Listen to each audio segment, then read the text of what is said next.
My name is Damola. You just started recording now. Let me start again. All right. Good evening and welcome to day 3 of our 30-day scriptwriting bootcamp. My name is Damola and I'm the director here at Lagos Film School. The training is hosted by Lagos Film School. Oh, and what's the name of this, our partner? Matrix Movie Academy.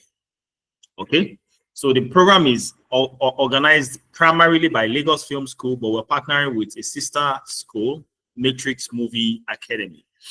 Okay, so let's start with a recap of what we did yesterday, day 1 and day 2, and then we'll jump straight into what we're doing and what we're covering in class today. Okay, so a short recap of day 1. We looked at the definition of the screenplay. I mentioned that a movie script and a screenplay are one and the same. We talked about reasons for writing scripts, because you need for every member of the team to be in alignment, to understand and be on the same page. We also have a format for writing scripts, and your script is also an instruction manual for the crew to know how to make their film. Again, we looked at reasons why audiences watch movies: for entertainment, for escape, and for wish fulfillment. Some people just want to see other people do stuff that they wish they could do. And then lastly, we looked at the definition of a story. And I explained that a story is about someone, your main character, who has a goal, meaning he's trying to do something. However, an obstacle stands in his way of achieving that goal. That is what creates conflict. Conflict is when an obstacle stands in the way of your character achieving their goal. The specific steps your character takes to resolve the conflict, that is what your story is about. So that's what we did day 1 of the training. Then day 2, yesterday, we looked at the 3 forms of narrative storytelling. And I said that the 3 main forms of narrative storytelling are novels, stage or drama, and movies. And we took a look at the specific nature of this. Novels is driven by description, whereas stage is driven by dialogue, and film is driven by visuals. I explained a lot of other things. If you missed yesterday's class, go and rewatch it. There's a link. I've dropped the link in the WhatsApp group. Okay. Yeah. Then we talked about the key differences between these 3 forms of narrative storytelling. And I did mention that novel writers sometimes struggle with screenwriting.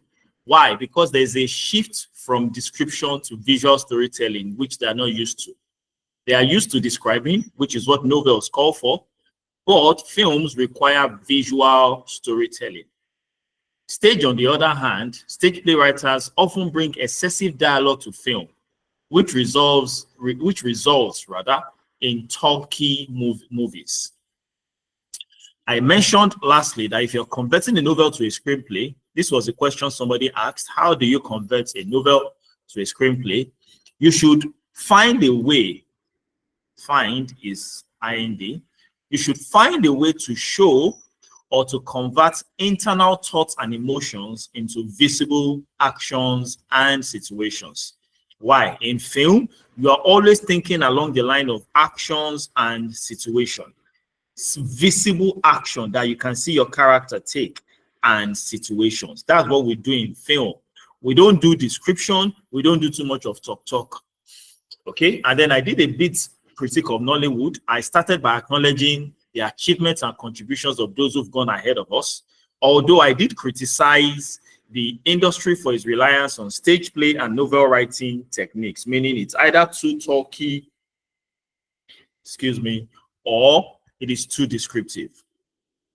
Okay, I did talk about there are no prestigious international awards won by any Nigerian films, and I made sure to press home the reason, which is although Nigerian films are watched largely outside of the country, but it is still Nigerians and other Africans that watch most of these films, not white people. Why?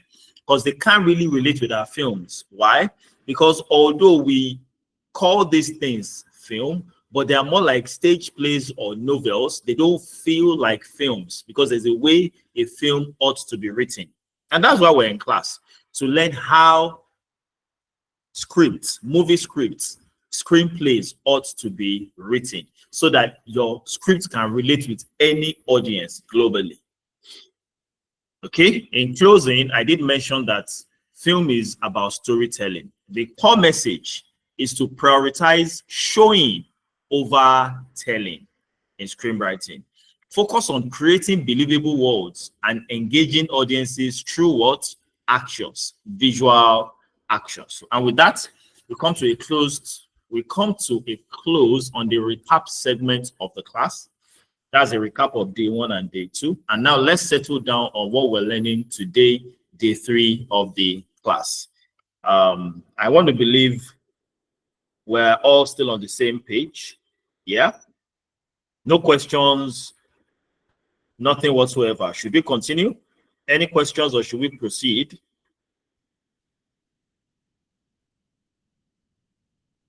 Okay, while I'm waiting for one question or the other, there are 3 people in this class today that you must say something during today's class. Number 1 on the list is Uzoma. Number 2 is Sarah Adigun. I've not heard you say anything since we started day 1. And then Paul Veronica just joined us. I'm hoping that she would ask a question or have a comment by the time we're done today. In fact, I'm adding 3 more people to the list. Lucy, Jessica B, and Esther Taiwo. Before today's class runs out, as I'm talking, be writing your questions. Bombard me with 20 questions each before the class is done. Do we have a deal? All right, moving on. Day 3.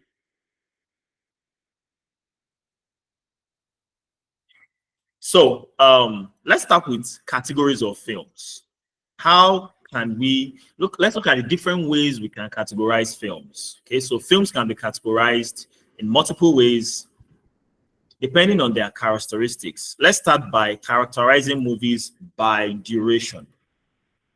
Now, the 2 major categories in this department are what we call feature. Can we see the spelling of the word feature?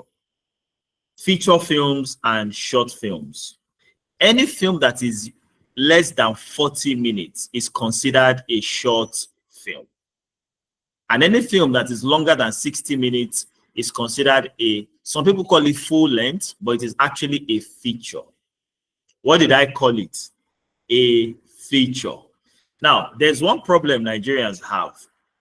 When they know that there are 2 possible ways to call a thing, meaning they know 2 different names for the same thing, and they are not sure which one is correct, they will just jam the 2 names. For example, I just mentioned that if a film is over 60 minutes, it is called a feature. Some other people call it a full-length film. When Nigerians don't know the difference, so some people call it a full-length film. When Nigerians don't know what to call it, do you know what they say? They call it a feature-length film. Joining feature from here and length from here, they'll call it feature-length film. In English, there's nothing called feature-length.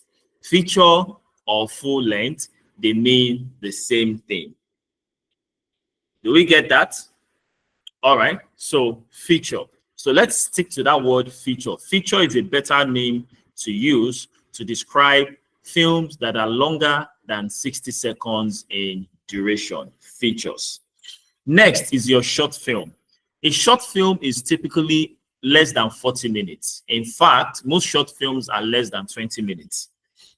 In another fact, the shorter your short film, the better it is.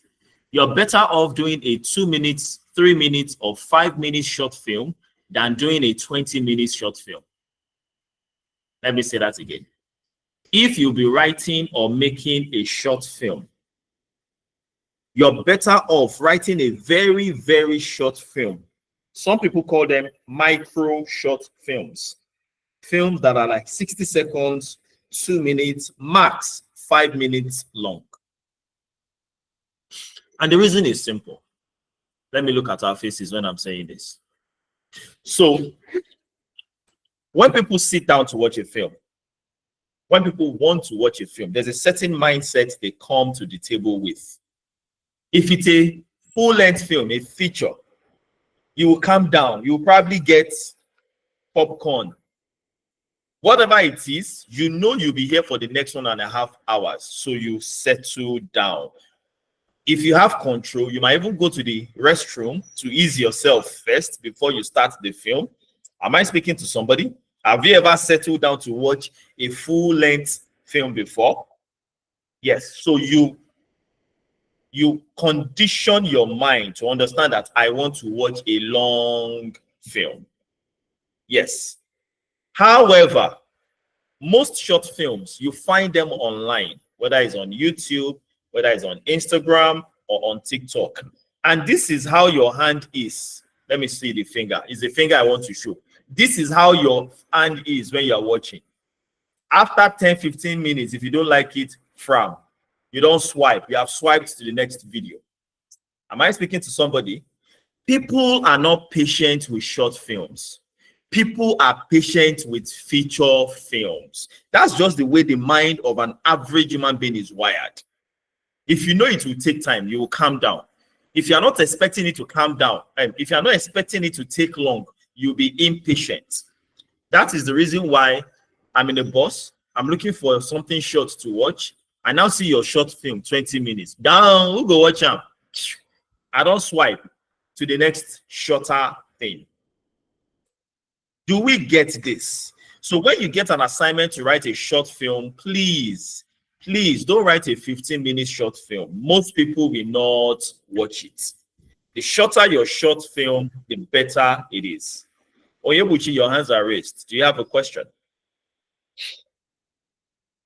So if I'm a speech maker, can you hear me very well? I'm trying. Yes, go ahead. Assuming now that I'm a speech maker, if I go for picture film, do you think that people, the audience, will be able to have time to use their MD to watch short 15 minutes? I think for me as a speech maker, I will go for short film. I didn't hear you too clearly, but let me say what I thought I heard. Okay? You said if you're a skit maker, and you said something about 15 minutes. Yeah? 40 minutes. I said if I am a skit maker, I would prefer to go for a short film because I am trying to get more audience. Because if you, as a skit maker, if you go for long film, so the cost of an MD, they will not be able to have that patience. Okay. To sit down and watch. Yeah, I think we're saying the same thing. Yes.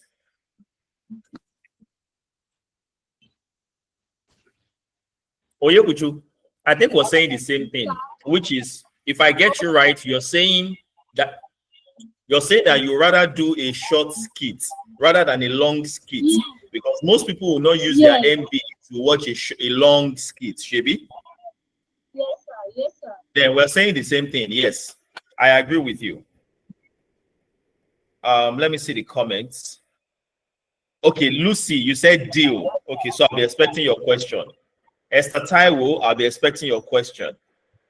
Sir, what if the beginning of the short film is catchy, or what if the topic is catchy? True. That is also very possible. It's the reason why if you watch, especially pranks that they do now, they will show you a snippet of what will happen much later. And then they will now say earlier, or they will find a way to restart it so that you can calm down and watch all of it. That's a gimmick and that can work. Okay, if you can hint at the fact that there is more to come, oh, okay, maybe I can calm down and watch it. But no idea, no hint. I'm just seeing 20 minutes and I don't know you before. Like, you're not a creator I know. I will not wait to watch your 30 minutes. Do we get it now? Okay. I saw a hand up now. That was Paul Veronica. Your hand was up. Do you want to say something? You have the floor. Yes, I actually wanted to say something about the feature film and short film you talked about. I feel like for short film, it's somehow been summarized compared to feature film. Feature films, you have to take it like step by step. without summarizing it, like everything detailed. Unlike short film, it's summarization of something you want to like give to the audience. So Okay. many people, I don't know, Isha, but many people are into like they prefer short film, especially those using their data. They prefer short films, and if that film is going to be short, then it's going to be a funny film that's comedy. Yeah. You get it's going to be Yeah. comedy because you cannot do a short film when it's not funny for people to watch it. They will definitely not watch it. They will just pass it. Like me now, if that thing is not funny, I cannot watch it. And then most of the time, funny future films are. It's not as if they're not funny. They are funny, but most of the time they are kind of not funny. Okay.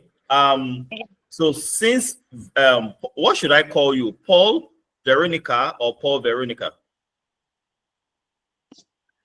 Poor Veronica. Paul Veronica. Okay. All right. So since she has brought this matter up, it wasn't on our to-do list for today, but let me just delve into this for a minute or two before we get back on track with what we set out to do today.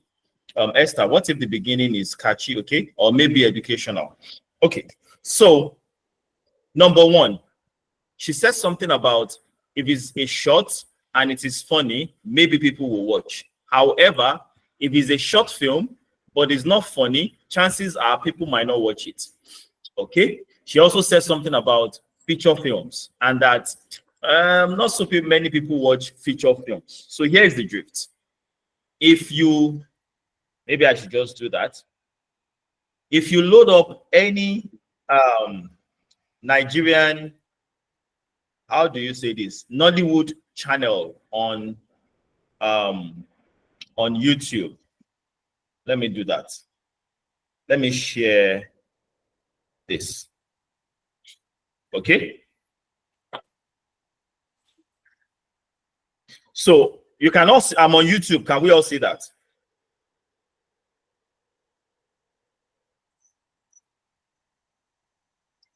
Can you give me the name of some skit makers? Top skit makers. I want us to compare views. You said what? Brain Jota. Brain Jota. Yeah. Okay.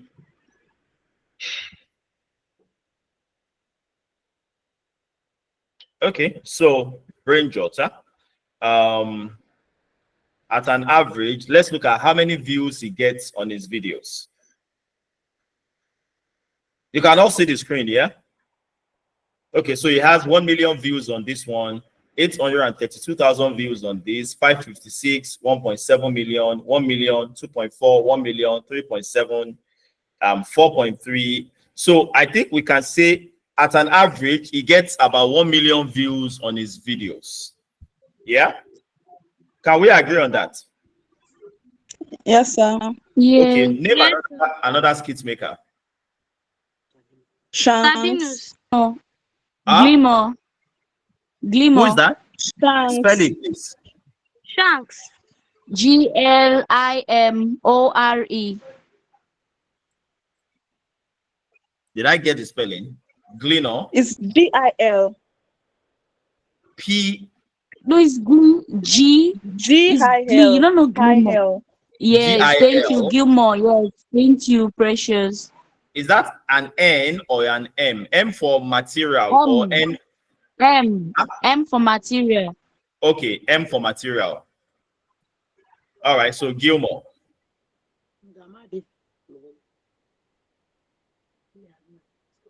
This guy, Shay. Yes, sir. Okay, Yes. all right. So let's see his videos. Let's see how many views he has on his skits. 143,000, 65K, 275K, 154K, 781, 145, 220, 420, 226, 150, 534, 15K, 14K. I think this person is just beginning to blow. Most of the views before, when did he start getting over He's not 100K? popular on YouTube, sir. He just started YouTube. I think he's not popular on YouTube. He's a TikTok. People Is it like He's a TikTok Sabinus. TikToker. person? Okay, okay, What about You Bro can check out Shaggy or Shines. Sabinus? okay. Okay, you know what? Don't let's drag it too much. Let's say at an average, a skit maker gets between 500K to 1 million views. Is that fair enough? Yes, it Yes, is. sir. Okay. All Yes, right. So sir. let's ride with that. Now let's search for latest Nollywood movies. And let's look at some Nollywood films and let's see the number of views that they have. Okay, so let's even start from here. I think this one is quite popular. This Omoni Oboli film, 14 million views. Yes. Yes. What about Let's see. Blood Sister? Come again. Blood Sister. I should search for Peters. Blood Sister. Blood Sister. Blood Sisters. Okay. All right, I'll check for that. So this is a Mercy Johnson, a film, 1.4 million views, 1.1 million views. This one, can we talk? 2.3 million views, 2.1 million views. This Cupcake for Val. This one is Brain Jotter. Meet the Parents, 1.4 million views. Who else is there? Siblings, 281,000 views. Although this is just 6 days ago, so it's still rising. Sweet Vengeance, 4.7 million views. Royal Arts, Every Little Thing, 230 views 7 days ago. This one is just less than 1,000 views. I think it's from a new channel. The President's Daughter, 1.7 million views. Lisa B, 706 views. Rich Guy, That's service. 5.7 million views. But I don't know if you see where I'm going to. Movies get way more views than short films. Are we on the same page? Yes, sir. Good. I said that to say this. I'm not trying to discredit either movies or discredit skits, which are a form of short films. I only did this exercise for you to see that anyone you choose to shoot to do, it has its own market. Do we get that? So whether you're doing skits, whether you're doing short films, whether you're doing feature films, every of those has its own ready market. So don't get discouraged that, if I don't do skits, maybe I might not. It's not about that.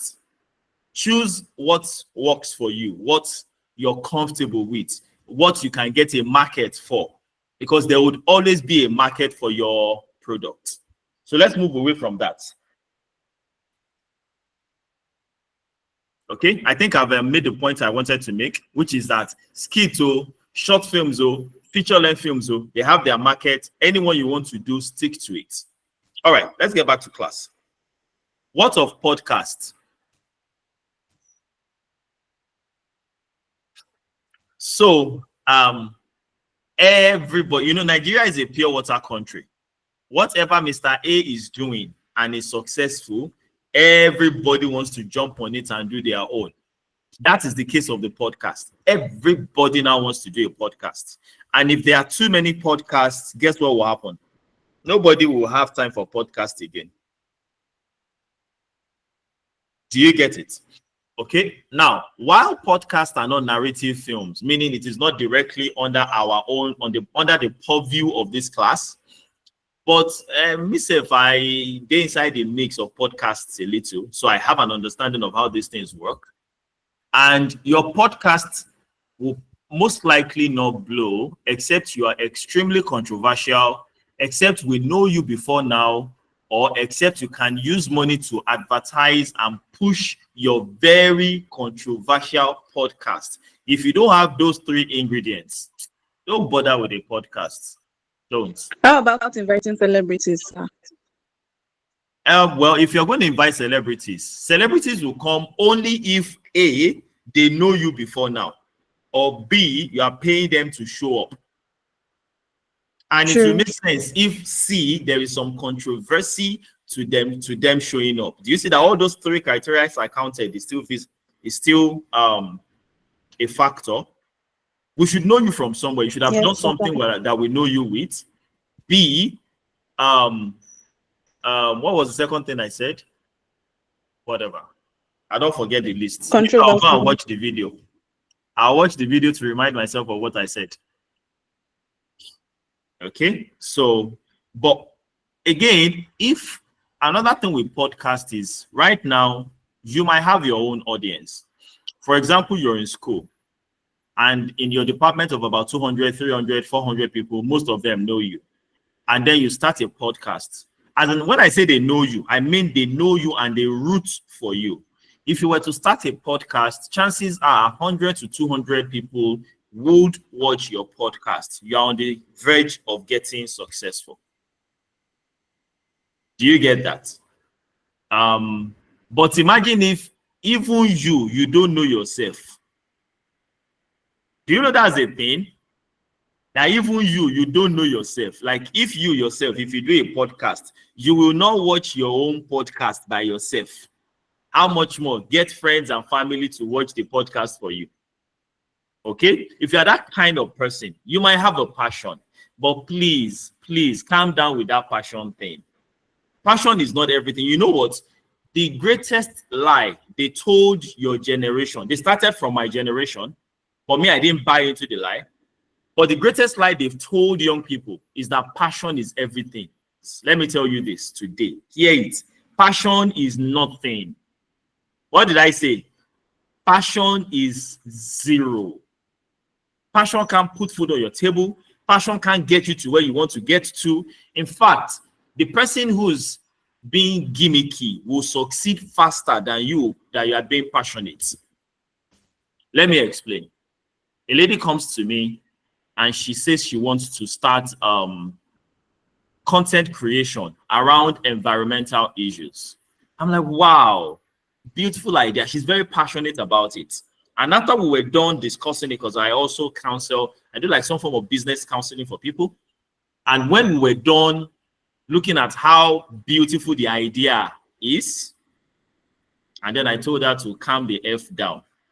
And I told her, but you know it is not going to succeed. It's not going to blow. Why? If you do a video about why people should take care of their environment, how many of us are in class? There's 18 of us plus me. That means there's 17 of you guys here. If I tell you right now, me, Damola, I'm the one telling you that, guys, I just did a video and I put it on YouTube. It's about why you should keep your environment clean. So please, guys, watch my video. And when you watch the video, let me know you've seen the video. How many of the 17 of you in this class will go and watch that video? Raise your hand. Everybody must answer. Let me know of the 17 of us, how many people will go and watch that video? Uzoma, you are raising your hand. I don't trust you. Sir, I will. I will. I'm interested in these kinds of things. I will. I would not watch and I will not deceive myself. Oh, so many environmentally conscious people here. Wow. Oh, wow. Sorry, can I say something? I will not do. Please go ahead. Hello? Yeah, Showroom, go ahead. Yes, I think I would want to watch because it's you. Not really because I'm interested. Not really because of the content, but because it's me. Okay. Yes. And I would like to cite an example. Like, I actually I think science is boring to an extent. Okay. But some people are so good at it. They try to find the right balance between science and entertainment. Yeah. An example is Apropos Doctor. Okay. He tells himself his passion and what he learned is still selling. So I think such cases are exceptions. I agree with what you're saying. Yeah. But there are exceptions to the rule. I agree to what you just said now too. That there are exceptions, and those exceptions can blow. I agree. I like Deborah Christopher's response. It is a waste of my time. Emmanuel Julius, go ahead, please. You have the floor. Emmanuel. I would like to say that I would watch it depending on two things. One, because of its view, and sometimes I watch films because something interesting or educative on it. Like that thing, I see something educative that I might want to learn. There's Okay. nothing that is not too bad, Okay. so I might just watch. But there are some environmental films that you see that is not that educative. I just maybe save the environment or blah blah blah. It gets so boring, you just tune off. So it depends. Okay. All right. But I think across board, we can agree that the subject matter is not interesting enough for most of us to bother with it. Exactly. Okay. And that is what happens to the content that most people use passion to create. I said this on Monday concerning script writing. Let me say this about your podcast, about your content, about your writing. I'm going to swear a little. Forgive the swearing ahead of time. But nobody gives a fuck about what you are passionate about. I'm sorry I'm swearing. I want it to hit home. I want it to hit hard. Nobody cares about you. Nobody cares about what you are passionate about. Nobody cares about what you want to write. Everybody cares about them. Okay, good question. Is there anybody who is in this class because of my face? Or you came because you want to learn script writing and you hear that the first week is for free? Okay, it aligns with what I want to do. Let me test it. True or false? True, sir. Simple. Very, very simple. It's not the words I wrote that is so fine that attracted you. It's not my face that is so beautiful that you wanted to come and see. It is the fact that you wanted to learn script writing. You wanted. You. Everybody is selfish. It is only what you want that you are after. Think of that. Whatever content you create, people don't send. It is only what they want that they are after. The only reason why they will patronize you is if what they want is what you are giving. We'll be best of friends. Let me say that again. The audience, what they want. If what they want is what you are giving, that is when the audience will connect with you. However, if you are passionate about something that audiences don't care about, you go watch your team by yourself. Oh. I think it's those who are financially comfortable that will start thinking of a podcast. Something that would interest them or make an impact. All right, so this is my take. If you're passionate about something and you want to put out that information, or you want to start a podcast, this is my recommendation. First of all, find what do people want to hear? What do people want to watch? What will people pay attention to? And give them what they want, first of all. You don't bother about your passion. Leave that for now. Don't bother about what you want to say. Tie that in a cooler for now. Yeah? First off, give the audience what they want. If they like celebrity gist, then do celebrity gist to get their attention. Whatever it is they want to hear, say that to them first. Get them to come and build a following, build a followership, build your brand, have a platform, have a voice. Now they come to listen to you.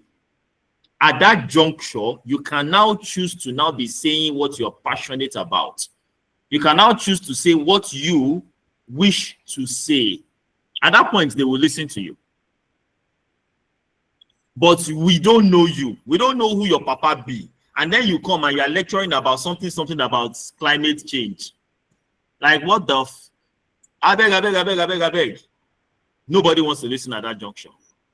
So when you start off, your job should be, number one, find out what people want to listen to, what they want to know, what they want to hear about, and tell them first. Forget about your own passion first off. However, when you have attracted people to you, you now have a platform. You can now use your platform to do whatever you want. Your passion, you can now share it. But if you can't learn delayed gratification, if you can't learn to delay you doing your own passion, you shall want to start your passion now. That's you'll probably not go very far. So I hope I've done justice to that. Let's move forward. Or is there any question relating to that before we go? Precious Seed, okay. I see your thumbs up.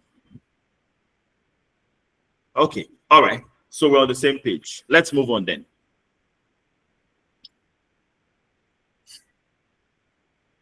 So I was talking about categorizing films based on certain categories by duration.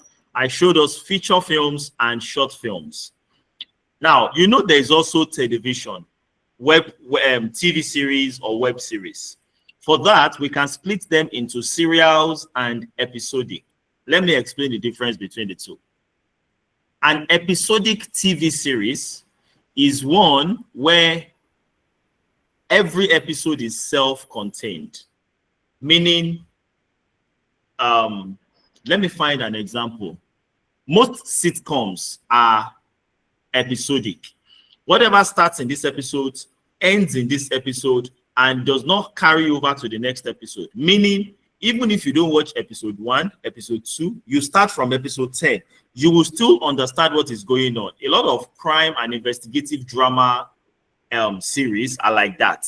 Meaning you don't need to see all the beginning before you understand what is happening in this episode. That's episodic. Serial, on the other hand, the story continues in every episode. So if you don't watch episode 1, you might not understand what is going on in episode 2. How much more if you join in episode 104? All the first 103 episodes, you've missed it. You might not really understand what's going on in that series anymore. I don't know if we get the difference between serial and episodic. We'll discuss it a little more later, but this is an introduction to serial versus episodic. All right, next off, let's categorize films by genre.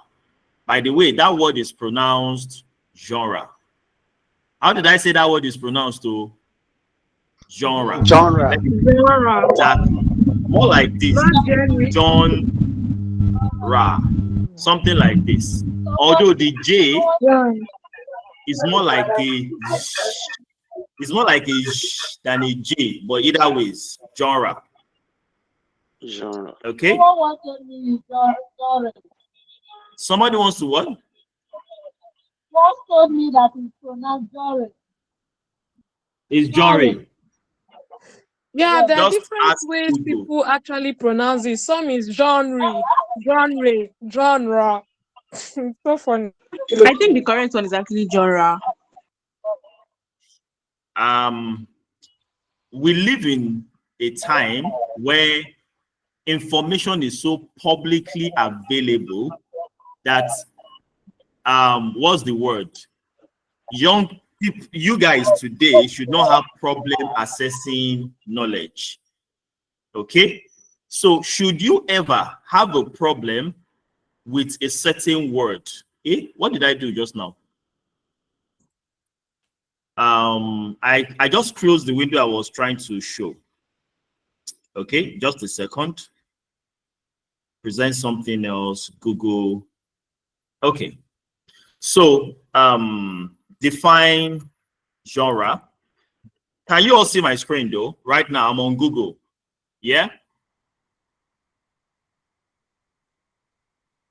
Hello, people of God. Can you all see my screen? Yes. Yes, sir. Okay. Yes, sir. All right. Yes, sir. So go to Google and type define a word, any word that you want to get its pronunciation. Google will give you the definition, all of that. This is not why we came. We came because of this guy right here and this sound icon. Click on it. What did you hear? Genre. Did you hear it? Yes, sir. Yes, Exactly. genre. There are not many ways to pronounce anything. There is just one way to pronounce things. Go to Google. Google will show you how a word is pronounced. Don't let Nigerian pronunciation don't let it bring shame to you. You go and say some things in some places, they will look at you like, ah, who is this village girl? Especially if you don't live in Lagos. Ah, if you don't live in Lagos, make sure your English is okay. Make sure your pronunciation is on point. Find ways to learn how to say things so that they will say, where are you from? And you will say, Umuahia, and they're like, no wonder. Ah, you don't want that to happen, no. So especially if you are from a village, at least find a way to package small. Are you getting it? And everybody has a phone, everybody has Google. Check the spellings of words you're using. Check the pronunciations of words you're using. Make sure that you're on point. 2 thoughts. It is easy and free to check up these things. All right, moving on. So I was talking about categorizing films. Now we're looking at films based on genre. Okay. We have action, comedy, drama, horror, thriller, romance, science fiction, also called sci-fi. Sci-fi. You have fantasy, documentary, musical, etc. You know one problem we have in Nigeria? Everybody does either comedy or drama. 80% of Nigerian films are drama. A few are comedy. And then you can see some police and thief films once in a while. Maybe we can call those ones pseudo action. It doesn't really qualify as action, but let's just call it pseudo action film. Full stop. Those are all the films you can see in the Nigerian market. We're not so expressive enough to attempt to write any other genre. And it's sad. It's really, really sad. I'm hoping some people here, I saw somebody who talked about thriller yesterday. Can slice of life be classified as a genre? No. Slice of life is more of a theme rather than a genre. And slice of life works better for short films than features. Although you can do a feature as a slice of life, but you'd have to be a fantastically good writer to pull it off. Okay? By the way, those of you who are wondering what is a slice of life, is instead of telling a film or a story rather about somebody and showing their backstory, how they got to where they are and what else they're going to do with their life, rather you're just showing a portion of the person's life or a portion of the person's day, more like a situation that is happening here and now. Slice of life. It is very recommended for short films where you can just in 60 seconds show us one event, one situation happening in somebody's life. You enter sharp, leave sharp. You leave the audience stunned and they're wondering, and that's the best place you want to be. Not halfway into the film, people are like, let them change this thing, I beg. You don't want that. Rather, you want it to finish and they're like, has it finished? And they want more. That is the kind of film you want to write. Are we on the same page? Okay. Where were we again? Okay. So genre. We can also classify films by medium. When I say medium, I mean how it is made. So you have live action films. These are films that have real life actors. Or your film can be animated, which is like a cartoon, 2D cartoon, 3D cartoon, or maybe stop motion animation. Hybrid films, on the other hand, is a mix of live action and 2D. Films like Space Jam, Tom and Jerry, what's this racing? This character that races blue, Sonic the Hedgehog, etc. Those are hybrid films. Are we on the same page? Okay, now let's talk about types of scripts.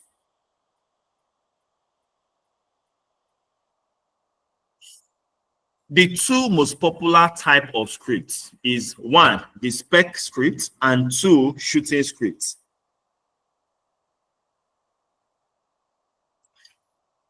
And we have a problem in Nigeria.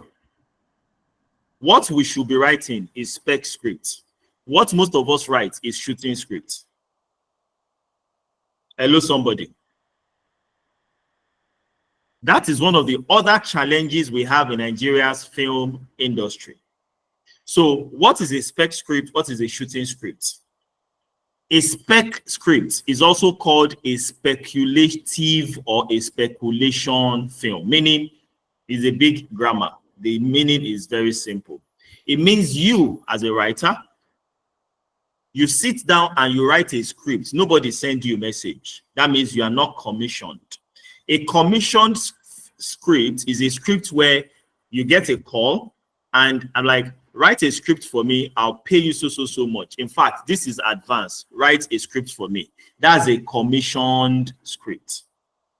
The opposite of a commissioned script is a spec script, a speculative script.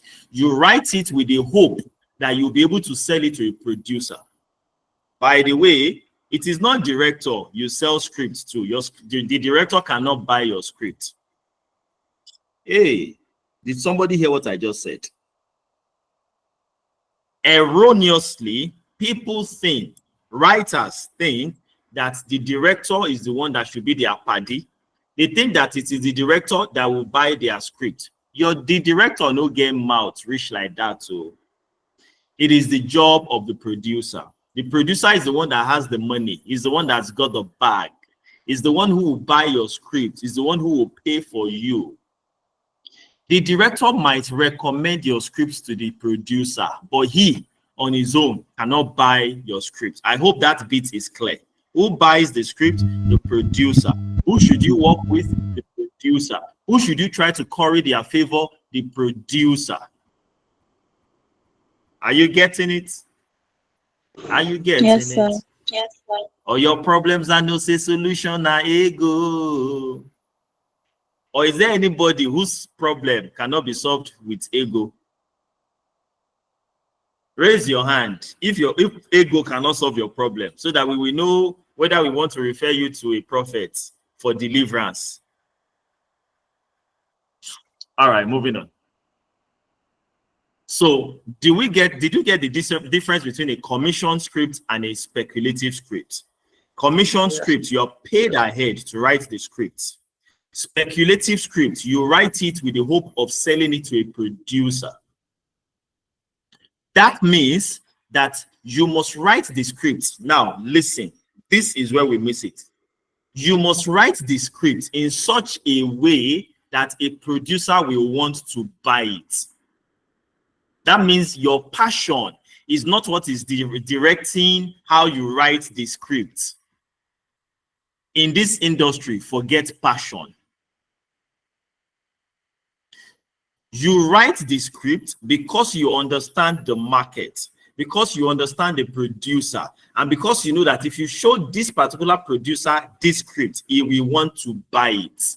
That is what should determine and dictate how you write that script that you are writing. We'll talk about it at a later date. I'm just telling us the differences between spec versus commission scripts, and then we're going next to shooting scripts. Now, what is a shooting script? After the producer has bought the spec script from you and has paid you your money, that means, uncle, bye-bye, auntie, bye-bye. Thank you for a good job, well done. Here's your money. Give us the script.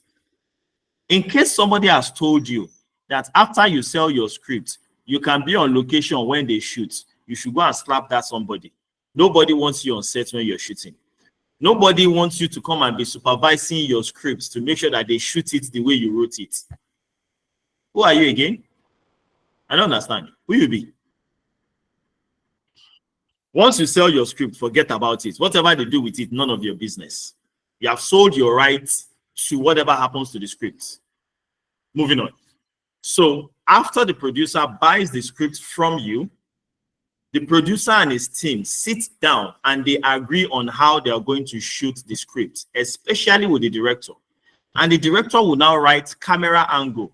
So number one, it is not your job to write camera angle in the script. That's the job of the director, except you want to fire the director and you want to take up his job by yourself.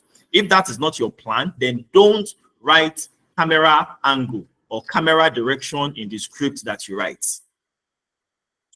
Number 2, they write scene numbers, scene 1, scene 2. That's the job of the director and the producer. How they are going to shoot it, the camera angles, the job of the producer. So many other things that you feel tempted to, job of the producer. After they are done agreeing on how to shoot it, they will now reprint the script with the instructions from the director on camera angle, camera movement, etc. They will now incorporate it into the script, print that new version. That now becomes the shooting script. The shooting script is an internal document by the crew of a film on how they plan to shoot it based on your script. But the shooting script is not your spec script. So many differences there between the two. Do you know where the problem happened? In the beginning, when Nollywood started, and script writers needed example, like how do they write this script self? Most of them are self-taught, so they don't know. So they go online to go and search for scripts. The only scripts you can find online, majority of scripts online are shooting scripts, not spec scripts.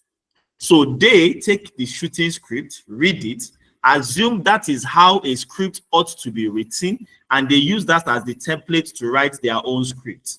That is how Nollywood got the format that they write their scripts in. It is the wrong formatting that is used for writing most Nollywood films. Except for those who have now gotten a measure of international exposure and realize that you don't write scene numbers, you don't write camera description, camera angle. If you've ever read a script and says we open on the scene where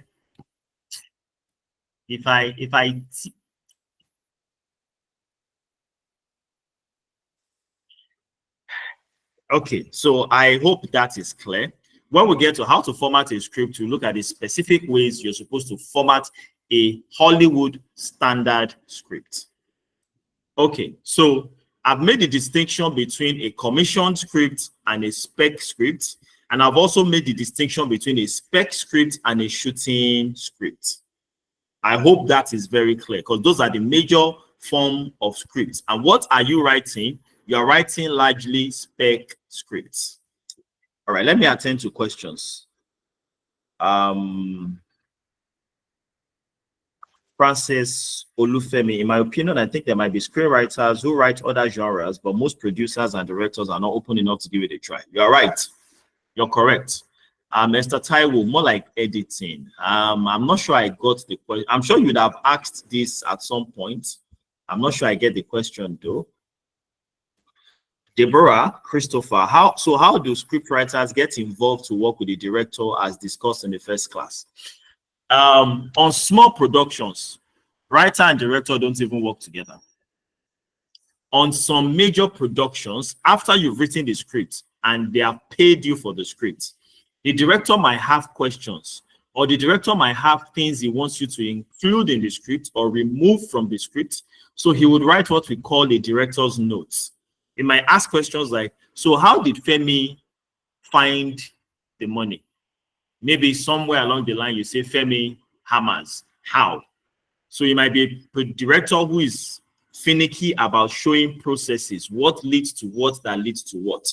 If that is missing in your script, the director could ask you to fill in the gap, or rather the word is to fill the plot holes. That means the stuff you wrote has what we call plot holes. Let me write that on the screen so that we can see what I mean.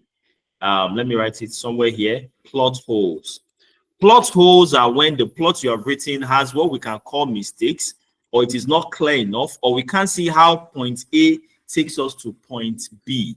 Meaning some things are mistakes, errors, or missing from what you have written. Okay?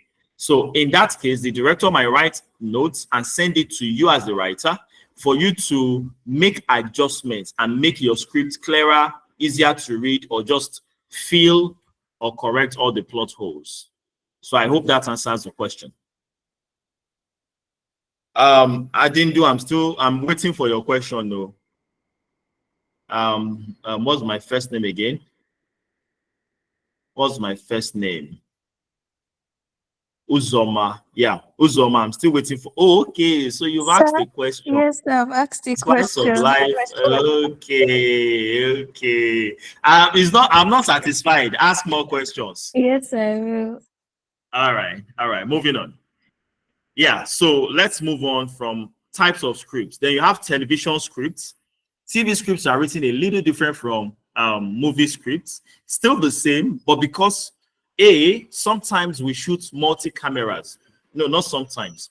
On most television shows, they shoot multi-camera. So you might need to write for a multi-cam format, meaning not only are you writing the story, but you're also writing what camera A is shooting, what camera B is shooting, and what camera C is shooting. So you write for a multi-cam format. We'll get to that if we get to that. Because we, in this part of the world, we don't do multi-cam shoot though. We'll write scripts anyhow and director will shoot it anyhow. But let's see what happens in that direction. Okay, and then you have short film scripts and web series scripts, which are still very similar to short films and TV series. Moving on. Introduction to script writing concepts. So we'll be looking at what is a log line, what is a synopsis, what's a treatment, what's an outline, and your first draft. Let me ask a quick question. These 1, 2, 3, 4, 5 items on the screen, are you familiar with any of these things? If yes, which ones? Log line, synopsis, treatment, outline, first draft. I'm asking us now. Which of these are we familiar with? Are we familiar with any at all? If yes, which ones? Showroom. Since Nollywood loves shortcuts, are you sure those concentrating on the Nigerian market shouldn't concentrate more on writing, shooting scripts as opposed to a spec script? You are correct, Showroom. Those who are writing for Nigerian markets will be better served concentrating on how to write a spec script, a shooting script. You are right. However, it is easy to write a shooting script. It is the default. It is harder to write a spec script. So I'd rather teach you how to write a spec script and give you tips on how to write a spec. Am I mixing it up? I'd rather teach you how to write a proper spec script because anybody can default to write a shooting script. One takes more discipline than the other. I don't know if you get that. So it is easier, or rather it is harder to learn the one that has more discipline, and it is better to learn with that. And then you can be more lax and write for the other ones. So when you are writing for your typical Nigerian markets, it's easy for you to write because you've learned a higher level than what they require. But if what you learn is the lower level, the day you will be called to a higher plane, you will most likely mess up. Okay. Esther, logline and treatments. Lucas, Emmanuel, logline, synopsis, and treatment. Okay.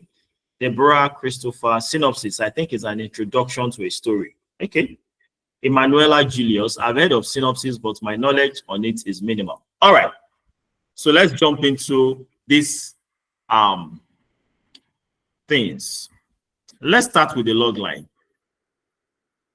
A logline is a concise one-sentence summary that encapsulates the core conflict and the protagonist of a story. Big English, let me break it down.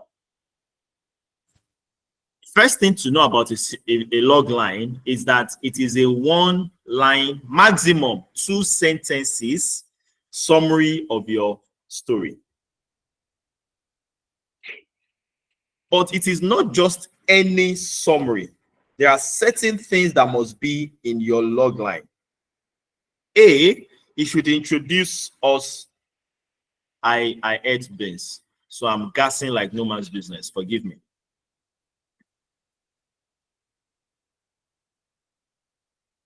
There's a Yoruba proverb that it is the child of fire that you send to fire. So if you eat beans and you are gassing, do you know the best thing to do? Find soda and send gas to gas. Gas will cancel gas.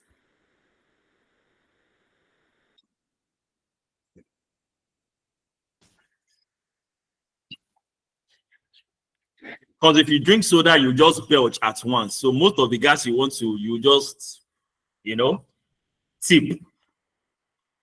Precious seed. This your laughter. It is well low. Okay, moving on. So I said the log line is a 1 sentence or a 2 sentence summary of your story, but it's not just any summary. There are certain things that must be in that summary. Number 1, your main character. Let's rewind. Who remembers what a story is? According to our definition, I'm going to give somebody is going to win 15 naira this night. Anybody, the first person to tell me what is a story will win 15 naira. A story is about someone that is trying to achieve a goal, but it's been obstructed by something which creates conflict. Hallelujah, somebody. Oh yeah, you give me change. That's 100 naira. All right, yeah. So your a story is about someone, your main character. Another word for main character is protagonist. Can you see protagonist on the screen? Good. So a story is about the protagonist who has a goal and an obstacle stands in his way. What does that generate? Conflict. We know what conflict is. Conflict is when an obstacle stands on the way of your character achieving their goal. Let's go back to read what is a log line. A log line is a concise 1-sentence summary that encapsulates what? The core conflict and the protagonist of your story. So it means for you to write the proper log line for your story, you need to first of all identify your protagonist, your character. Number 2, you need to identify his goal. Why? So that you can know the obstacle. Why? So that you can tell the conflict. When you now have character and conflict, you can easily write the log line. For example, which example is coming to mind? Can somebody mention a film? Let me tell us the log line of the film. Sugar Rush. I've not seen that film, but I know it was about some girls. They stole some money. The owner of the money was coming after them. I don't know how I've seen snippets, so I have an idea. Okay. So one thing about log line, your log line should not tell us the ending or the resolution of your story. All right. So Precious Seed, since you came up with Sugar Rush, give us the log line. Mention the protagonist. So let's start with that. Who or how many people, it might be more than one person, who are the protagonists of Sugar Rush? I can't particularly remember the name of the characters. How many are they? There are 3 protagonists. They are Good. sisters. So beautiful. So you will say something like, when 3 sisters. Oh yeah, what's the conflict? When 3 sisters try to when 3 sisters steal money and spend it all and have to pay for the consequences or something. Yeah. Pause. Let me help you with that. So you said 3 sisters stole money, spent it all, consequence. Shebi, those 3 words can go like, when 3 sisters blow all the money that they stole. Is that what happened? Yes. Good. So after 3 sisters are done blowing all the money that they stole, continue. They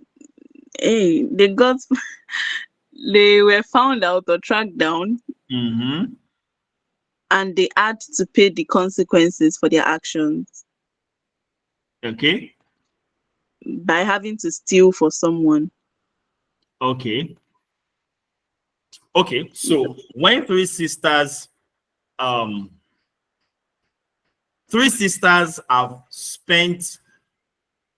have blown all the money they stole from a capone, a cabal, a whatever, from a mansion. From a mansion, okay? Something like, I'm trying to find the right word, something like karma has visited them and they have to pay retribution for whatever, and then you can end it with a statement. Will they succeed? Something along those lines is what a log line is. Now, for somebody else who has seen that film, me, I have not. I'm just going by what she's telling me. Can somebody string all of that together and give us a correct log line for Sugar Rush? You have an idea of what direction we're taking this to now. We've talked about the character and the situation they are in when three sisters blow the proceeds of the money they stole. Okay, next part of it is either karma is who we are calling that's called, or they have to pay retribution for it, and they have to do ABC. Will they succeed?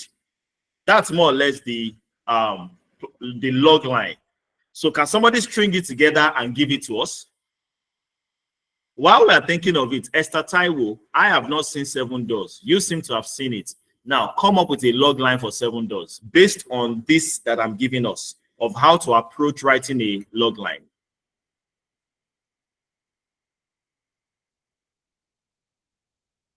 So, to put it in simple English, I think I wrote it somewhere. Let me find it. Formula for a log line.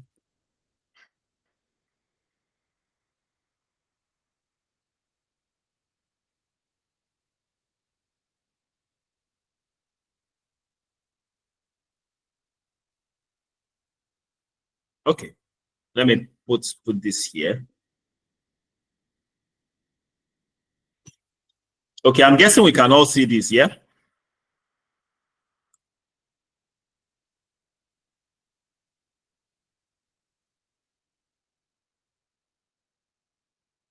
So we know what protagonist is. Main character, or more than one in case there is, must do an action or goal. To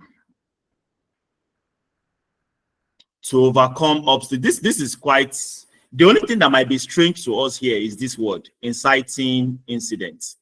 Okay, and the inciting incident is what they did to cause the action. For example, in the case of Sugar Rush, they stole money, blew the money, and the person who they stole the money from has come calling. That is inciting incident.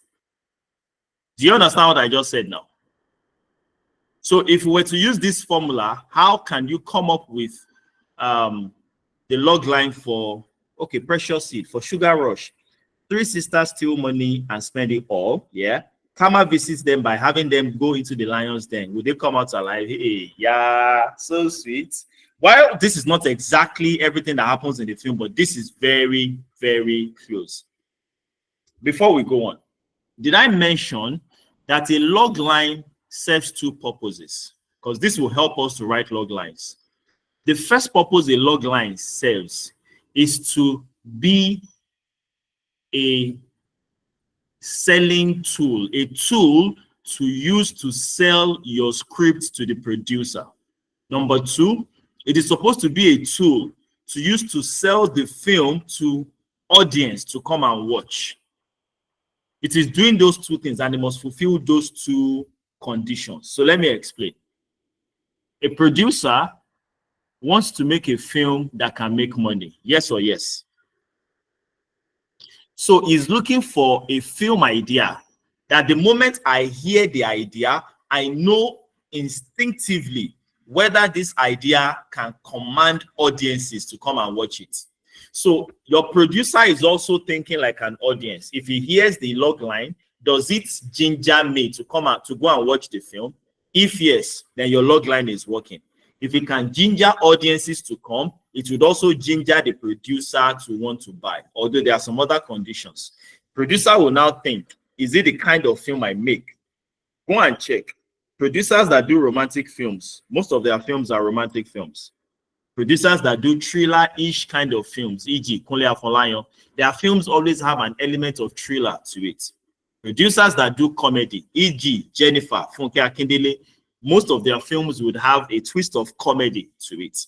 So if you're planning to sell a script to a producer, you should know what kind of films they make.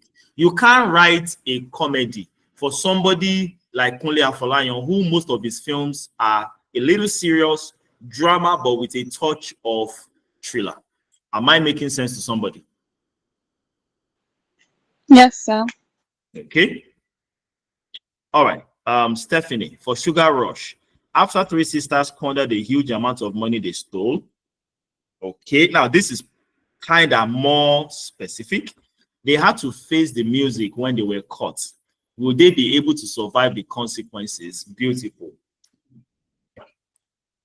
Showroom Olufemi, three sisters, after squandering a stash of cash, they ran into start a rat race for their very own lives. This is also on point.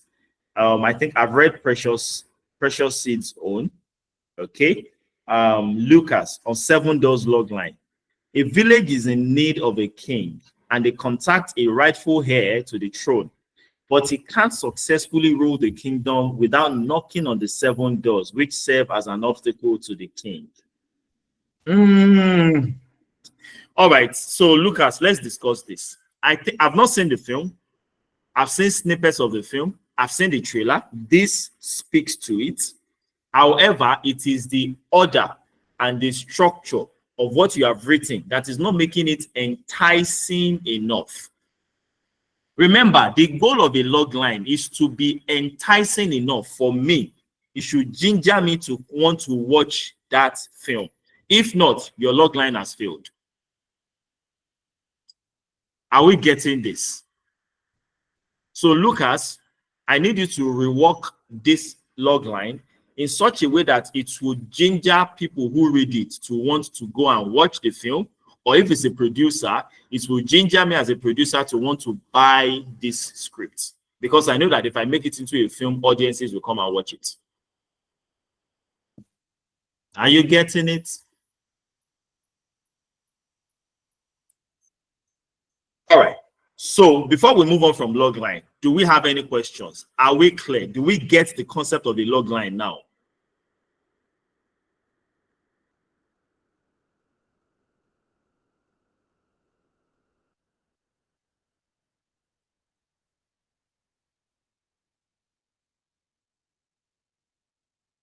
Okay, everybody says yes. All right.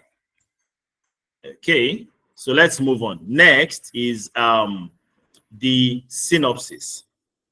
The synopsis is just like the log line, but more fleshed out.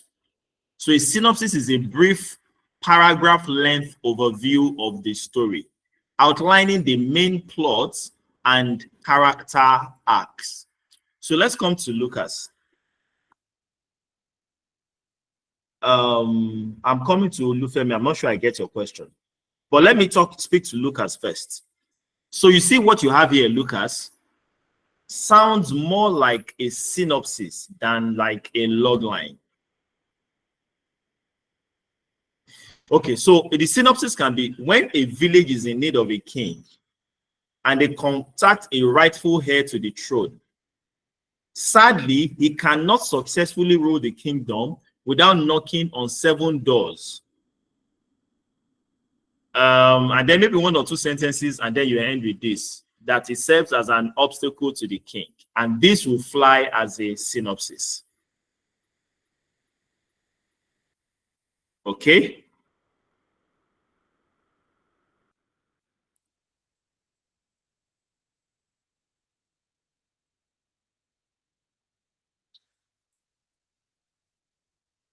OMG, sorry.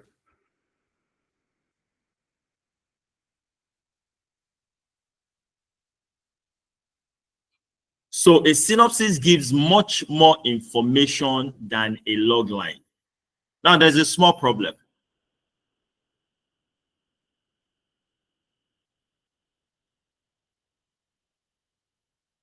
If you show a producer your log line, I need everybody to listen to this. If a producer contacts you and they say, do you have any story I can buy? And you send them the log line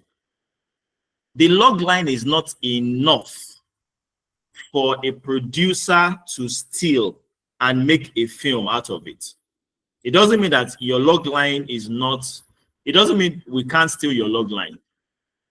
But even if I steal your log line and I go and write it into a film, the film I will write will be drastically different from what you would have written. But you see this guy called synopsis. The synopsis includes like a summary of the film, whereas the log line is not giving us the ending of the film.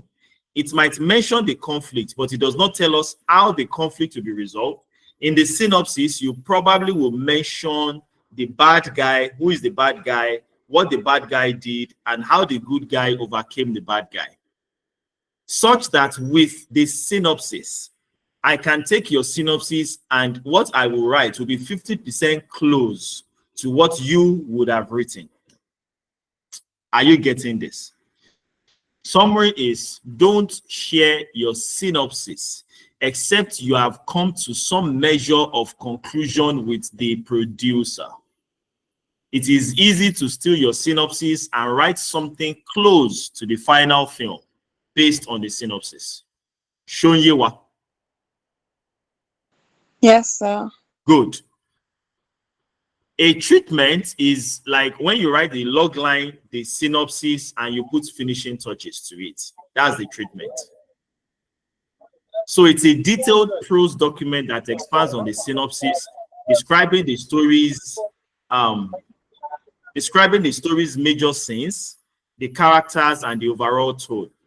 Okay, so what I said about synopsis, let's even assume you share the synopsis with someone. Don't ever share the treatment.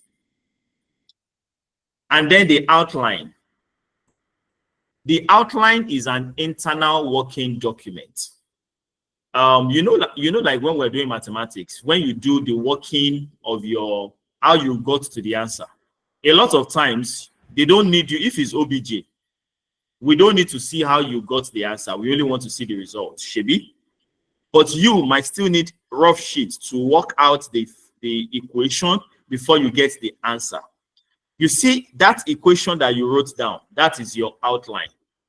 The outline is a bullet point, step by step, line by line of everything that happens in each scene. So you write in scene 1, for example. Let me see if I can open this. I wrote a script for somebody not too long ago. Let me try and open up the script, and I can just take one scene and use that to explain an outline.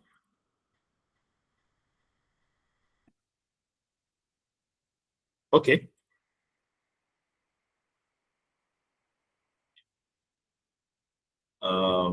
Share.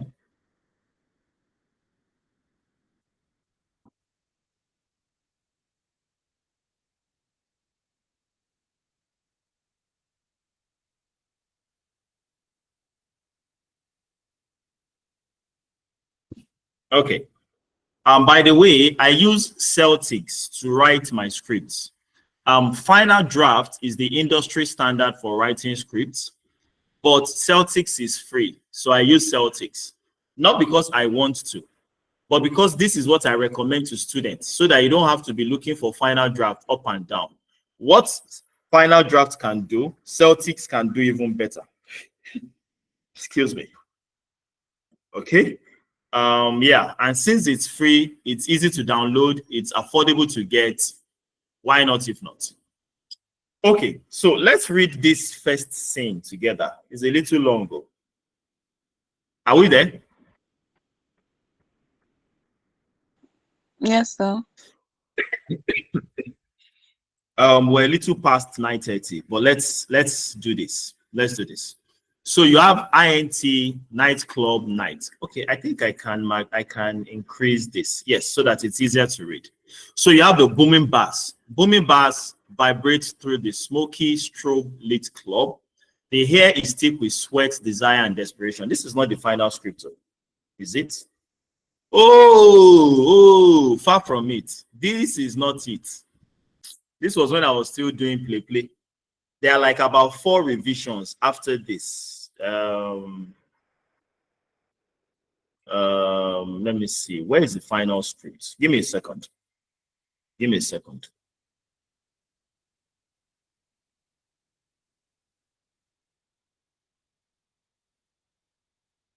It should be in the downloads folder.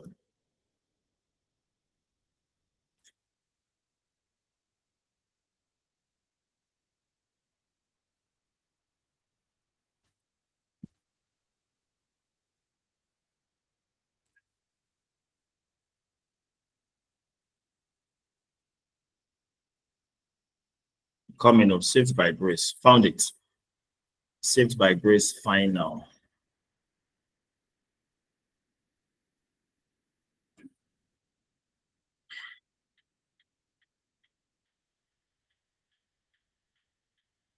The software is loading. Just a minute.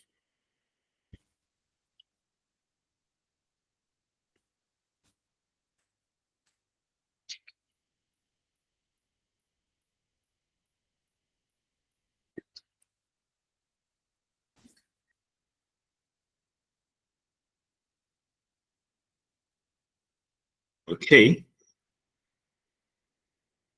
I think we're ready to go now. Window PDF suite. Okay.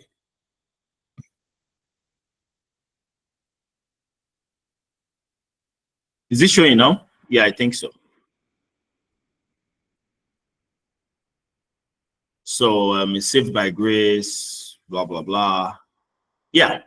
Funny enough, if you look at this and the first version I showed, you'll see how much difference there are. But let's just jump into it. So you have interior local bar night. I'm sure I told you not to number the scenes in your film, Shebi. Can you see numbers inside this one? Ask me why. Because they specifically asked me, the production manager called me and it's like they don't have the time to number the scenes by themselves. So I should go ahead and help them to add scene numbers to it. Nigerian filmmakers are the laziest people on this planet. Very unprofessional, very lazy. But moving on.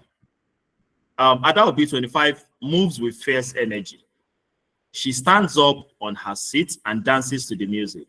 Her companions, 2 males and a female, all seated round the table, watch her in admiration. Her hips twisting, hair flying, eyes wild, her laughter, high-pitched and almost hysterical, cuts through the music. And then the voice, it's a voiceover, it speaks. Drink more, drink more, drink it all. Adenle grabs another bottle of beer from the table and drinks it halfway in one gulp. The man she's with holds her waist from behind as she continues to gyrate to the music. He looks rugged with a dangerous smile. He taps her and nods towards a dark hallway that leads to the rooms. They both understand each other without any need for words. They both leave the table and navigate towards the door. Cut to black. Good. You see this scene? Let me write the outline for this scene so that you would get clearly what it is I'm saying with all the grammar I am blowing. So let me come to here and let me share this instead.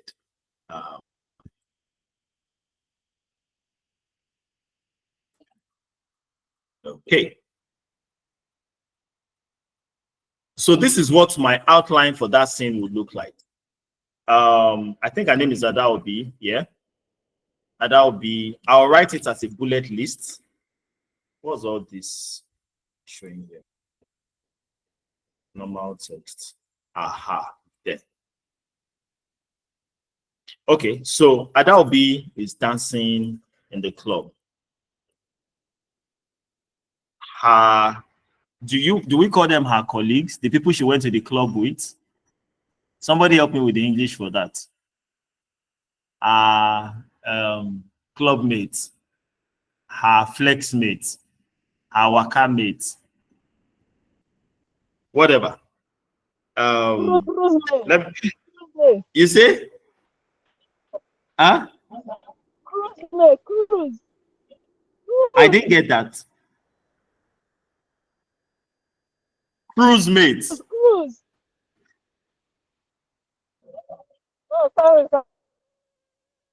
The others watch her, the voice commands her to drink more. Her guy, she and her guy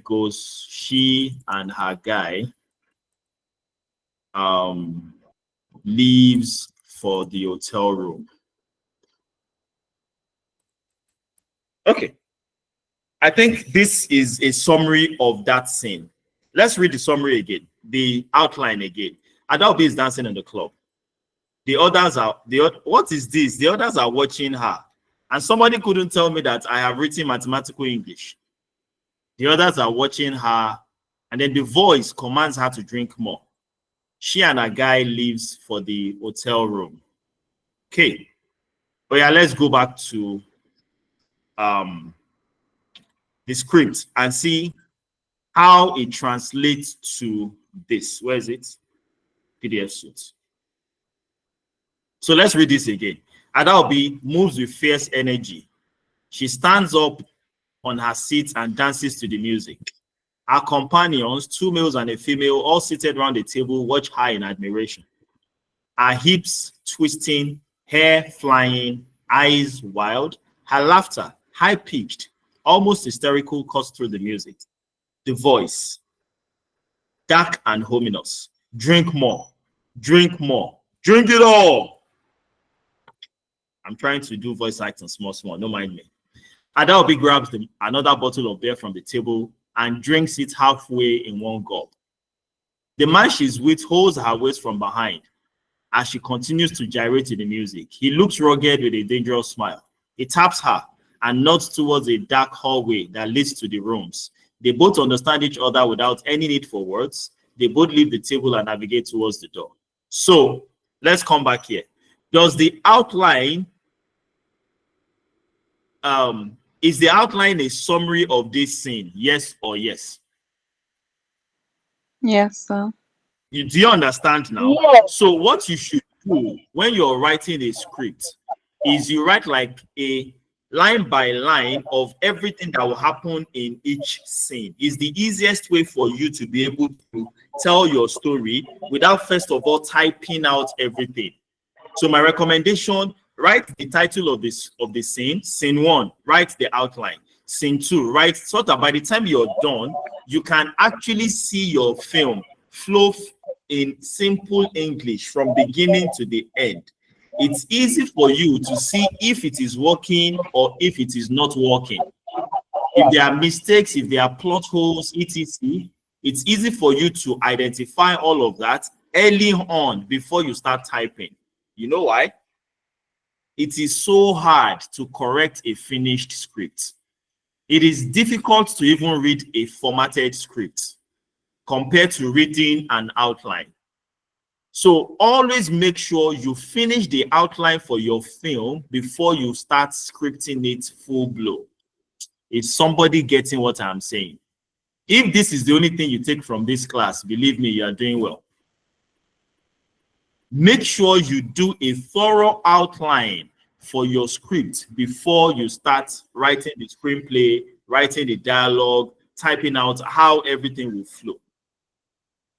Show you what.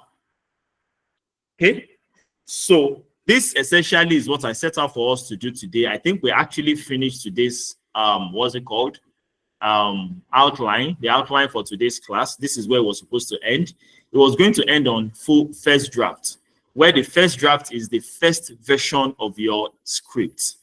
Your first draft is never ever the final draft. After you write the first draft, even you reading through, you will see things you can correct. When you give it to the producer or the director, they might give you corrections, things to work on. So first draft and final draft, you might write 4 or 5 drafts before you get to your final draft. This is the exercise for today. Write a log line for a new movie idea, and then write a 1-paragraph synopsis based on that log line. So come up with a story idea, write a log line for that new movie idea, or if no idea is coming to you, take an already made film. Okay, like we did for Sugar Rush and which other film, Seven Doors, you can take an existing film and write out the outline and the synopsis for that film. It doesn't have to be an original idea.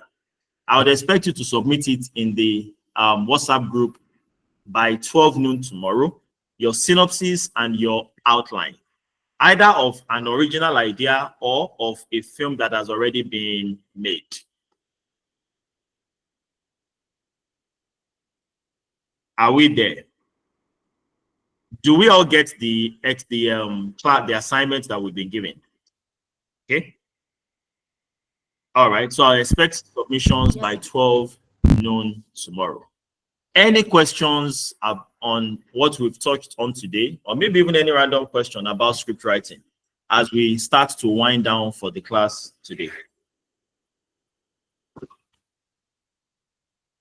Synopsis and logline, or synopsis and outline. I'm not sure I get the question, Ma. Can you rephrase the question so that I can get it? Sorry, hold on. Can I ask a question? Please go ahead. Okay, what I was trying to type, I think I'm having problem with my pad. Is there word limits for a log line and for a synopsis? Because what scared me in your definition of synopsis was it's supposed to be a one paragraph maximum. Yes, one paragraph. It doesn't have to be up to, but maximum of one paragraph. Because I've seen book synopsis that is actually an entire page. So I don't know whether that's a thing different or from a film. There's I hope you know that some books. Any of them. Okay, I hope you know that some books can be 700 pages, 1,200 pages for some books. Yes. Aha. So you can't really use a book to compare with a film. Most films are quite straightforward. What is happening, what the consequences, most times they are quite simple. But for novels, a lot of times there are several parallel stories running at the same time. Sometimes. Sure you get. Okay. Yes, I do. So for length, the log line is just one sentence, maximum 2 sentences. The synopsis is maximum of 1 paragraph, meaning a couple of sentences making a paragraph, max half of a page. Do we get that? Yes, makes sense. Okay. All right. Thank you very much. Let me look at the other questions. Can Deborah Christopher, can the outline be used as a guide for the screenplay? Yes, that's the job of the outline. It is a guide for the screenplay in simple English. Not that it can be used, though. It is what should be used as the guide for the screenplay. That is what an outline is for. Esther Taiwo, based on script writing, is there any separate ways TV and radio scripts are written, and also for documentary? Radio scripts are quite different from TV scripts. Let's start from there. Okay. For TV scripts, at least in the Nigerian context, it is not very different from a movie script, at least in the way it is written. It is the story that is different. It is the fact that every episode ought to flow like it's a film, a self-contained film, meaning it should have its own beginning, middle, and end. It should have, of course, it's the same set of characters every episode, but in each episode, there should be the episode's conflict and the resolution of the conflict for that episode. So in that way, each episode is like a self-contained story, even though it is a series, and what happens in this episode would affect what happens in the next episode. But radio scripts are quite different. While movie scripts is about action and what you can show vis-a-vis, can the camera film this? For radio is more like stage play because we don't see much. So it is driven more by dialogue than by action. So there's a bit of a difference there. You can adapt the same story, a story that is made for TV. You can adapt it for radio, but you must have it at the back of your mind that this is drama for radio, and we will not see a lot of action. So how you write it will be a little different. I hope I've answered that question. If you still need further clarifications, just ask again. Okay, Stephanie, synopsis and log line, or synopsis and outline. What are we supposed to submit tomorrow? Oh, okay, I get the question now. Stephanie, it is log line and synopsis. Choose a film, whether a film that has already been made or your own original idea. Write the log line and the synopsis, submit the two. Okay. Emanuela Julius, I'm unable to understand the voice in the script you showed us. Whose voice is it, and will it be heard in the movie? Yes, the voice is a supernatural force. It is only the voice we hear. So it's not like we see the person speaking. Do you get it? In such cases, you write VO in brackets, in parentheses behind the name, so that we know that it is only a voice we hear. It is not a face that we see. It's not a person we see. So it's a disembodied voice. Comes in only as a voiceover. I hope that is clear. Will it be heard in the movie? Yes, it will be heard, but we will not see the person talking. Oyebuchi, I understood synopsis and log line. Highlights? No, please throw more light. Which one is? I'm not sure I get the highlights. Oyebuchi, please clarify your question. You said you understand. Yes, highlight. Synopsis on the log line, but that's of the highlight. You mean outline? The outline, Abby? Outline, yes. Okay. Yes, outline. I said that the outline is like a guide. You write it by yourself, for yourself, to guide you when you're writing the finished screenplay. Okay. You don't ever share your outline with anybody. Your outline is like what you are thinking that you will now use to incorporate into the script that you're writing. If you share your log line, it's fine. If you share your synopsis, it's a little tricky. If you share your treatment, except they have paid you money, don't share your treatment. If you share your outline, in fact, you have shared your film total. It is not fully formatted yet, but all the ideas you have in your head is on that paper already. So do we get it? Yeah. Yes, thanks. Okay. Any other question?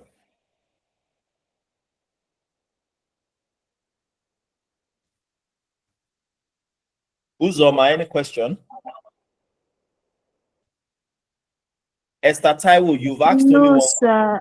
One of the questions I wanted to ask, someone already asked and you answered. That was on the word count for the synopsis. But okay, the word I don't know how to structure this question, because I don't know if it will make any sense, but I'll just ask it anyway.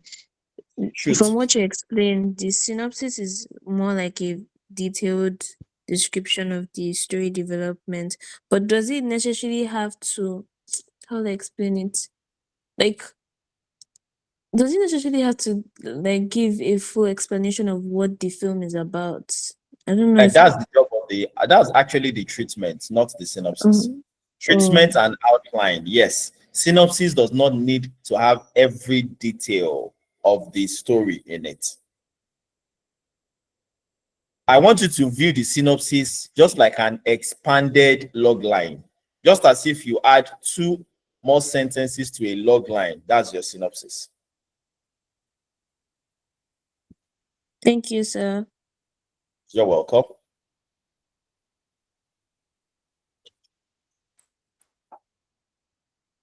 Of course, over the next couple of weeks, we'll write several log lines, synopsis, treatment, and outline.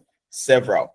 So although the idea is a little, I get it small, I'm not sure I get By the time you start writing yours, it will be even clearer. Okay? Any other question? We must finish this class before 10.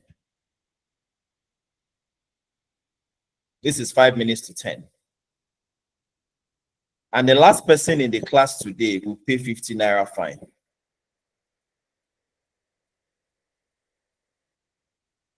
Maybe Precious Seed will be the last person in today's class. Maybe.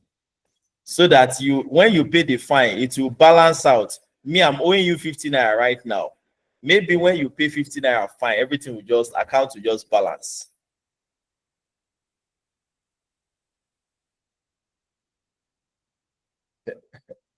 Lucy, I've not heard you ask any questions today. Where art thou? I'm here. Okay. It was just thinking out loud, really, not like a question. When you were teaching us how to pronounce the genre, that was when I was thinking about the question. So you're saying lots of script writers do not write on different genres, but you also mentioned that you write what the audience wants, and that's actually what marketing is about: giving the audience what they want, giving your consumer what they want. So I was thinking, the market in Nigeria, are you sure it's ready for all these genres? Yes and no. Okay. More of no than yes. However, so here is the drift. Two things. Number one, is the commercial market in Nigeria ready for these other genres? No. However, there's another market different from the commercial market. When I say the commercial market, I mean a producer is putting down his money to produce a film to make profits. The other market is when you, as an individual, or as a student, or as a film enthusiast, or as a budding filmmaker, BUDDING, when you use your own money to produce your own content, you know you might not make a lot of money from it, or maybe not make any money, but it's a passion project. The more people do such, the more you'll be able to push out your own genre. The more people do stuff like that, the more such will start catching fire. But we are too money driven as a people. If you ask people to do something that will not bring money to them directly, immediately, you say no, they will not do. However, it takes that kind of selflessness to be able to push an agenda. In this case, a different genre of film making. Okay, so you know you yes, can't I know. Go ahead, please. Passion, and at the beginning of today's training, you said no, we can't do with passion. And yes. Now you're pointing us back to passion. Yes. Okay, so can you actually niche down as a script writer? Sure. Is it okay to niche down, or you should just be open to any? Niching down is perfect. The question is, what is prompting your niching down, and in what direction? Like, what is the motivation and the intention for the niching down? If you niche down on horror films, you'll be having horror nightmares at night or at home by yourself. When you write scripts and nobody buy. However, if you niche down on, okay, so this is supposed to come much later, but if you go to a YouTube channel, I'm giving an example, and you look at the last 5 films that they've made, and you write a script that looks like one of those films, but it is still different enough, and you identify 5 such producers, and you pitch your script to them, chances are they will buy.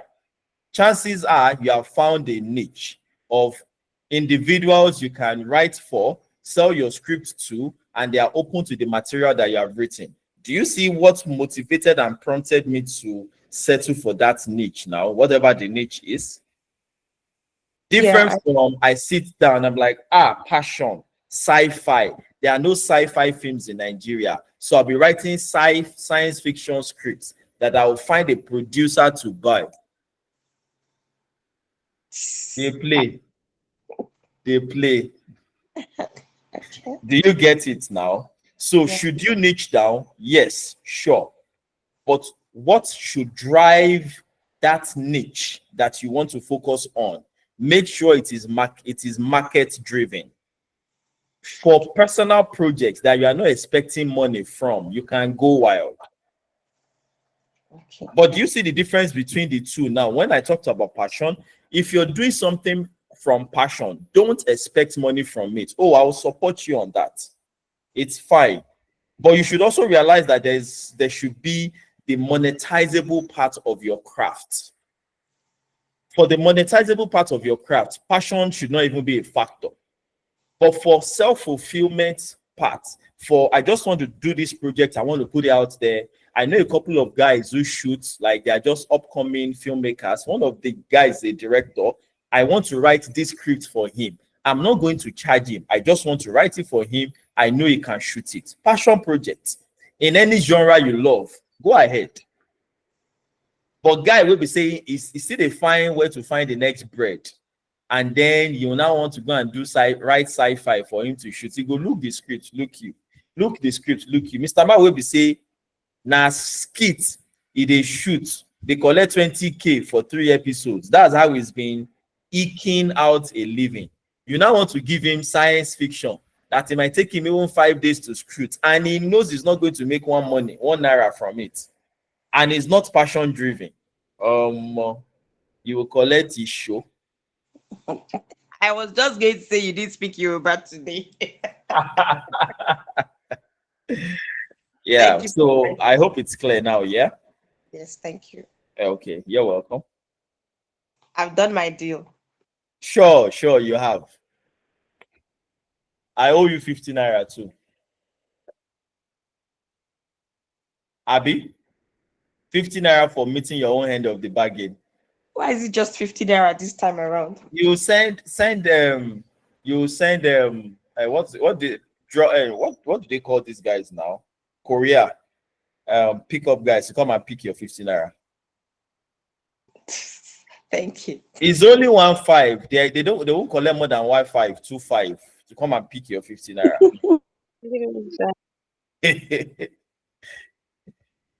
Peace. You can laugh for Africa.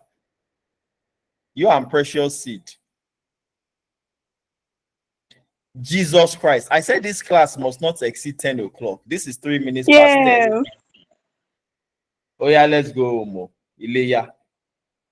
Don't worry, we can gladly stay till 12. Not We can do what? We can stay here till 12. Till 12. Peace.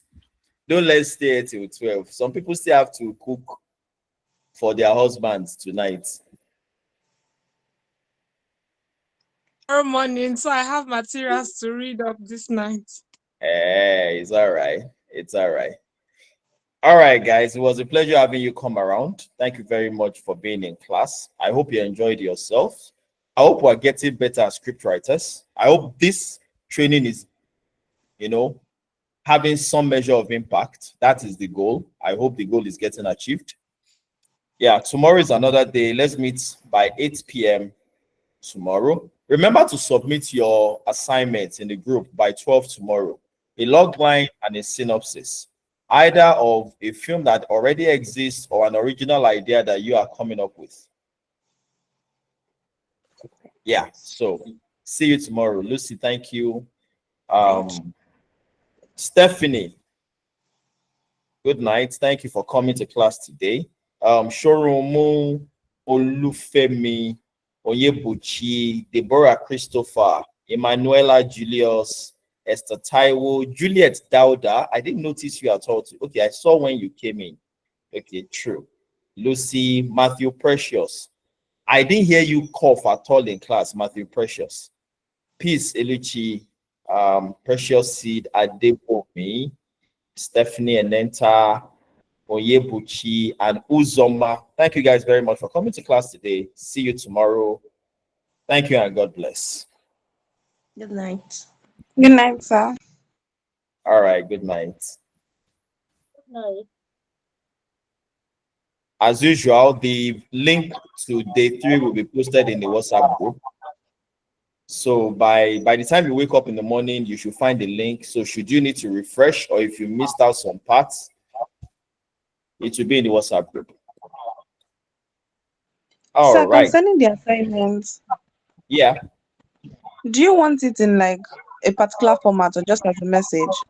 As a message is fine. Okay, sir. Or you could just type it and do a screenshot and post the screenshot. Anyone, as long as it's readable, it's fine. Okay, sir. All right then.